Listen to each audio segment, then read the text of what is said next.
सनत कुमारों ने पूछा नारद जी से, सरकार क्या बात है, मैंने सुना नारद जिसको मिल जाए जीवन में उसके जीवन की उदासी, उसके जीवन की निराशा, हताशा, मायूसी, खामोशी दूर हो जाती है। आज आप स्वयं मायूस हो, क्या कारण? नारद जी ने सारी बात बताई। सनत कुमारों ने कहा, ज्ञान वैराग्य की वृद्धावस्था दूर करना चाहते हो तो आप श्रीमद् भागवत का आश्रय लो। नारद जी ने कहा, जब वेद वेदांतिकों से इनका कल्याण नहीं हुआ तो भागवत से कैसे कल्याण हो जाएगा?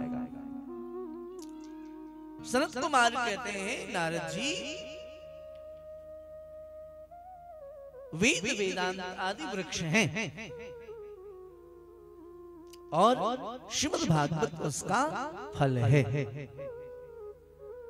वृक्ष के रस को, उसके तने के रस को निकालिए, वो कैसा लगेगा? जोर से बोलो। कड़वा भी होगा, तरह तरह के स्वाद, लेकिन फल तो हृदय सदैव मीठा ही होता है। बोले कोई प्रमाण है श्रीमद् भागवत श्रवण करने से उनका कल्याण हो जाए? तो सनत कुमारों ने भागवत जी की महिमा गाई। बोले भागवत श्रवण करने से किस किस का कल्याण हुआ, कृपा करके बताएं। तो सनत कुमारों ने बड़ी प्यारी बात भागवत जी के संदर्भ में कही। ये मानु बापा पकितस्तु सर्वदा सदा दुराचाररता विमार्गगा क्रोधाग्निदग्धा कुटिलासकामिना क्रोधाग्निदग्धा कुटिलासकामिना शब्दायज्ञे न कलो पुनन्ते ते। श्रीमद् भागवत जी की महिमा को गाते हुए सनत कुमार का कहते हैं, ध्यान से सुनना। बोले ये मानवाह पाप कृतस्तु सर्वदा, जिस मानव ने जीवन भर पाप कर्म किया, सदा दुराचाररता विमार्गता, जो दुराचारी है, पापी है, क्रोधी है, लंपट है, कुटिल है, कामी है, ऐसा जीव भी यदि श्रीमद् भागवत का आश्रय ले ले तो भागवत उनका भी कल्याण कर देते। ये भागवत जी की महिमा है।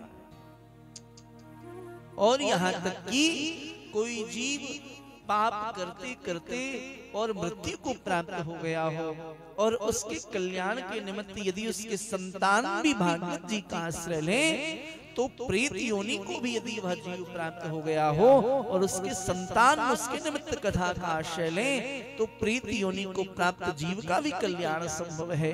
नारद जी बहुत आश्चर्य में हुए। बोले कोई आज तक किसी का कल्याण हुआ, कोई प्रमाण है क्या? तो सनत कुमारों ने एक प्यारी घटना बताई। बोले हाँ, एक प्रमाण है। क्या प्रमाण? तुंगभद्रा तटे पूर्व मभूत्पतनमुत्तमम् यत्र वर्णा स्वधर्मेण शक्य सत्कर्म तत्परा। बोले तुंगभद्रा नदी के तट पर एक पंडित जी रहते थे। ध्यान से सुनना। उनका नाम था आत्मदेव। तुंगभद्रा नदी के किनारे एक पंडित जी रहते, नाम था आत्मदेव। आत्मदेव का शाब्दिक अर्थ होता है जो अपने आत्मा में देवत्व का दर्शन करे, वह आत्मदेव है। पत्नी है, नाम है धुंधली। महाराज विवाह के कई वर्ष हो गए लेकिन कोई संतान नहीं हुआ आत्मदेव जी को। भगवान सूत जी सौनकादिक ऋषियों से कहते हैं, घर में गाय है वो बांझ हो गई। घर में जो गाय है वो गाय बांझ हो गई। तुलसी का बिड़वा लगाते हो, बिड़वा भी सूख जाते हैं। तुलसी जी की बिड़वा सूख जाती। पंडित जी एक दिन जा रहे थे भ्रमण करने के लिए बाहर, प्रातःकालीन सत्र में पड़ोसियों ने देख लिया, मुख से निकल पड़ा, हे भगवान किस निपुते को देख लिया, सारा दिन हमारा बिगड़ जाएगा। मुख से निकल पड़ा, किस निपुते का मुख हमने देख लिया।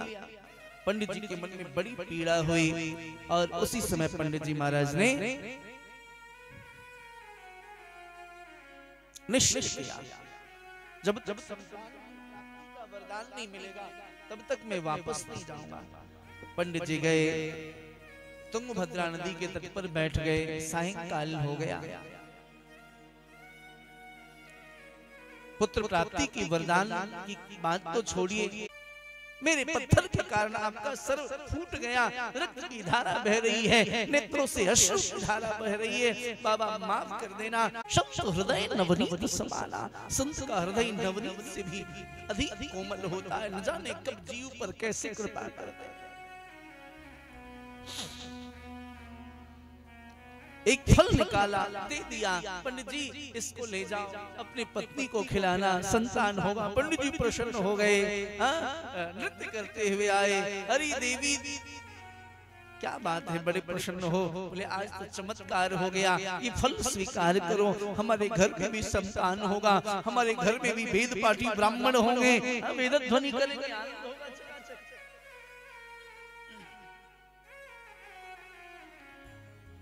खूब।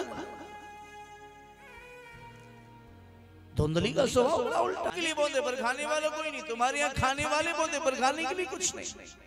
क्या चाहती हो? बोले तुम्हें संतान होने वाला। वैसे आकर के किसी ने कहा गाय ने भी बछड़े को जन्म दिया है। अब तो पंडित जी बड़े प्रसन्न, वाह परमात्मा, जब आप देते हो तो छप्पड़ फाड़ के देते हो, प्यार से जय श्री कृष्ण थोड़ा जोर से बोल।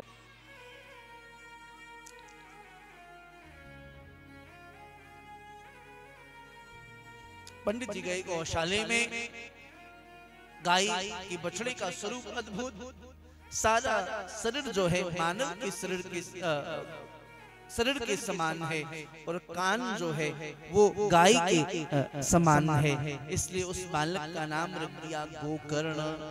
बोली गोकर्ण जी महाराज की। नहीं नहीं, तब संभव नहीं है। घड़ा कच्चा, घड़ा कच्चा, उस समय में उसके ऊपर यदि कोई आकृति बनाई जाए, कोई डिजाइन बनाया जाए, तो उसके ऊपर आकृति बन सकती है किसी कच्चे घड़े, आकृति कच्चे घड़े पर बन सकती है। और वही यदि घड़ा पक जाए, आग में डाल करके फिर उस पे आकृति बनाना चाहेंगे तो बोलिए क्या होगा? घड़े पे आकृति बनेगा कि घड़ा फूट जाएगा? जोर से बोलिए, घड़ा फूट जाएगा। बोले यही अवस्था है, जो संस्कार आप अपने बच्चों को जैसा बनाना चाहते हैं वैसा संस्कार उसके अंदर पहले से डालिए, बाल्यावस्था से डालिए। हम कैसा संस्कार डालते हैं? बच्चा छोटा हो, दूध नहीं पी रहा है, तो मैया कहती है बेटा दूध पी ले, नहीं तो बाबा जी पकड़ के ले जाएंगे। ऐसे ही बोलते हो ना, दूध पी ले, बाबा जी पकड़ के ले जाएंगे। देखो हम अनजाने में कैसा संस्कार दे रहे हैं। बेटा दूध पकड़ ले, नहीं तो बाबा पकड़ के ले जाएंगे, अर्थात संत अपहरण करता है। अनजाने में हमने उसके हृदय में डाल दिया दूध पी ले, नहीं तो बाबा जी लोग पकड़ के ले जाएंगे। अब महाराज कोई संत आ गए घर पे तो देखते ही घर में घुस जाता है। अब मैया कहती बेटा प्रणाम कर, बच्चा कंफ्यूज, दूध नहीं पीता था, तो मैया कहती थी बाबा पकड़ के ले जाएगा, और जब बाबा आज पकड़ने आए तो मैया कहती प्रणाम कर, फिर बच्चा प्रणाम नहीं करता तो मैया ठोकती है।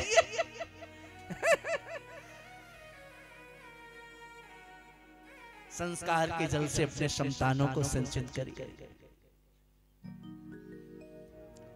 माँ ने एक कुएं में जाकर के शरीर का त्याग कर दिया। आत्मदेव के मन में बड़ी पीड़ा हुई, इस संतान के लिए मैंने क्या कुछ नहीं किया और ये संतान ऐसा निकल गया। रुदन कर रहे थे, गोकर्ण जी आए और गोकर्ण जी ने आकर के बहुत प्यार से समझाना शुरू किया। पिताजी क्यों व्यथित हो? 2 श्लोकों में बहुत सुंदर उपदेश किया है।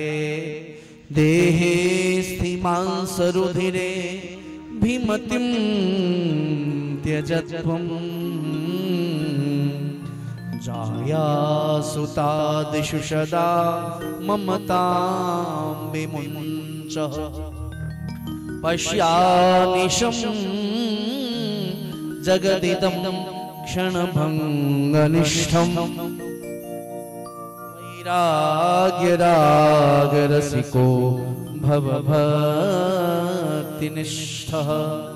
धर्मं भजस्व सततं त्यज लोकधर्मान्